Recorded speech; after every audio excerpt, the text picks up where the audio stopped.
hier, il y avait des combats intenses tout le long de la frontière entre le Rwanda et la RDC. Et ce qui fait que il y a eu beaucoup de balles, beaucoup de bombes à travers la frontière en provenance de la RDC qui sont tombées sur le territoire rwandais. C'est vrai qu'en plus, les deux villes sont côte à côte.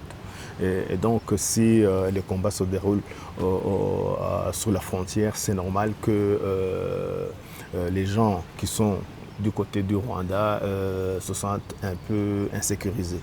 Et d'ailleurs, je voudrais profiter de l'occasion pour les remercier du fait que la population a suivi les instructions données par les autorités, soit civiles, soit militaires, pour se mettre à l'abri.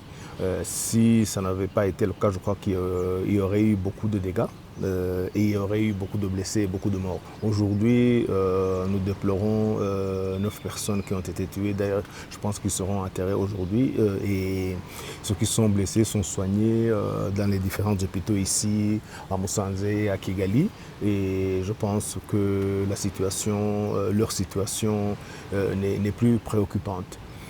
Quant aux dégâts matériels, oui, il y a eu 5 maisons qui ont été détruites. Il y a eu un transformateur électrique qui a été détruit, mais tout cela a été réparé, l'électricité a été rétablie.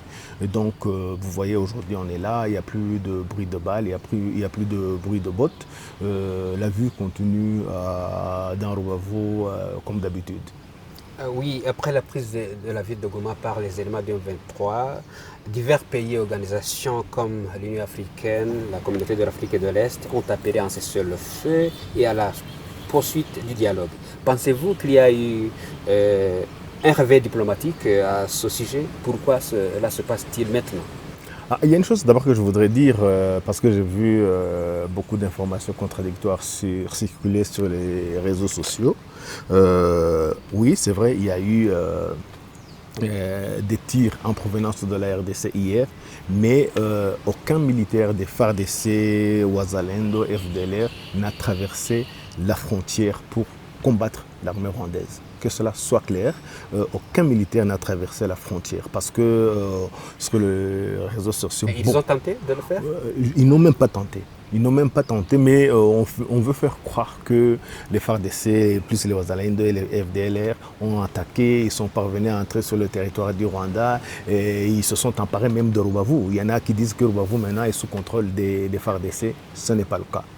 Revenant sur ta question concernant la diplomatie, oui, je ne dirais pas que la diplomatie s'est réveillée, ouais, mais je dirais aussi que la diplomatie a été secouée, comme tout le monde a été secoué hier, parce que les combats étaient vraiment proches de la frontière. Pas de pression sur la diplomatie de la part des éléments du M23? Oui, secouée, pression, en tout cas, une chose est sûre, c'est que les choses ont encore une fois bougé.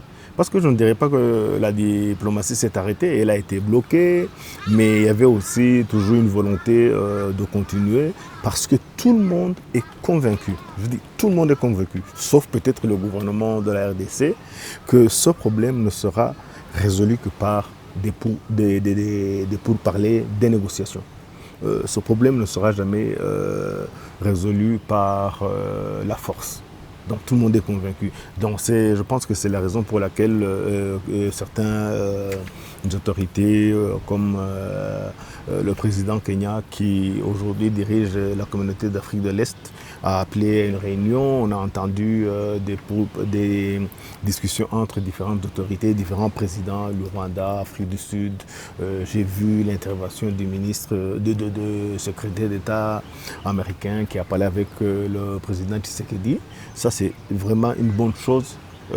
Malheureusement, c'est triste que cela se passe parce qu'il y a la guerre, il y a une ville qui a été peut-être conquise, il y a des réfugiés qui traversent la frontière, comme on vient de le dire, il y a des blessés, il y a des morts.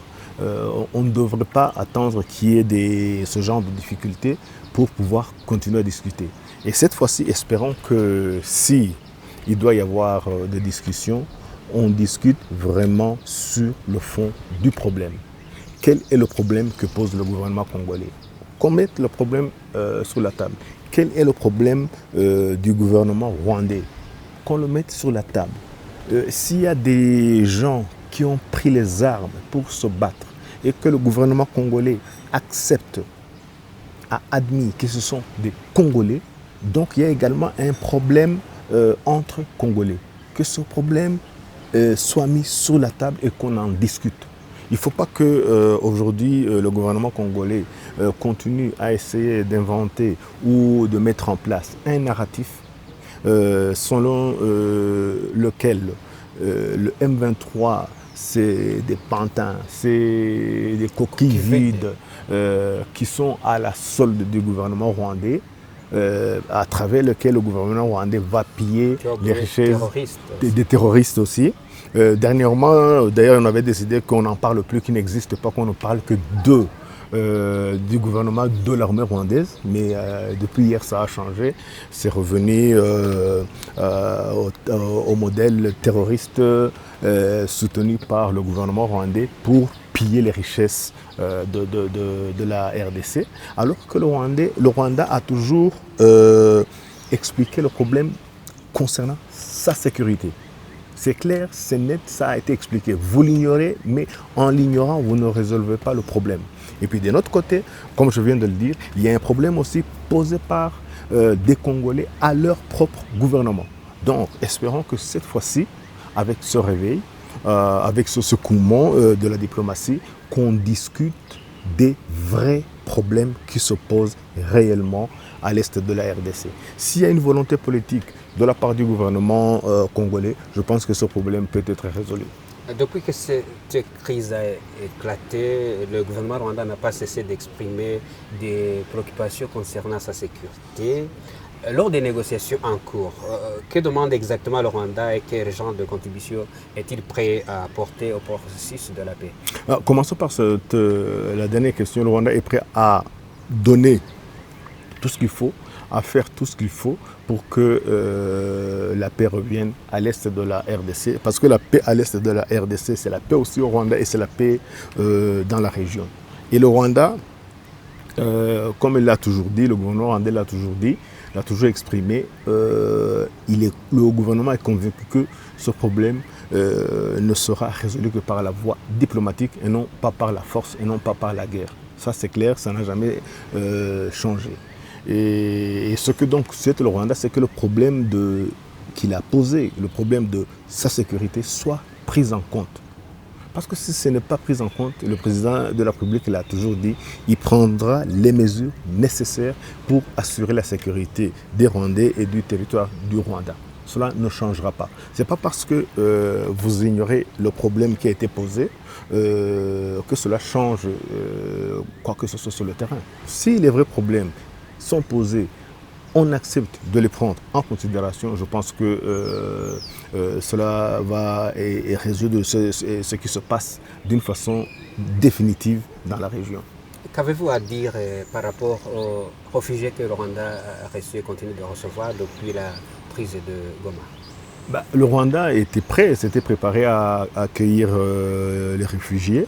D'ailleurs, c'est ce qui s'est passé depuis hier. Depuis hier, on a accueilli plus de 270 réfugiés en provenance de la RDC. Ils sont dans un camp, ils ont été accueillis avec tout le nécessaire pour qu'ils puissent se sentir un peu, je dirais, à l'aise. Et puis on a également accueilli des membres des Nations Unies, de la MONUSCO, plus de 1800 personnes qui sont passées par Rubavu. Je crois qu'on a vu hier à la télévision beaucoup de bus qui les transportaient vers Kigali. Et également, tout a été préparé, ils ont été dispatchés dans différents hôtels. Et à partir d'aujourd'hui, ils vont prendre les avions en fonction de leur provenance. Et les Congolais qui sont parmi ces agents des Nations Unies vont retourner à Kinshasa.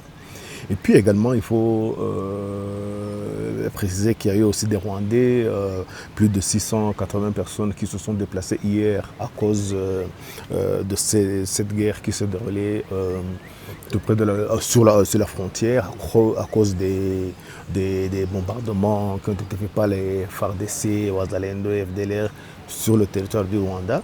C'est à peu près 680 personnes qui ont été accueillies dans un camp ici tout près à Rubavu. Mais je pense qu'aujourd'hui, comme la situation s'est calmée, ceux-là vont retourner dans leur maison, dans leur famille. Et pour les Congolais, aujourd'hui, il y en a même qui sont arrivés, beaucoup sont arrivés ce matin. On va continuer à les accueillir.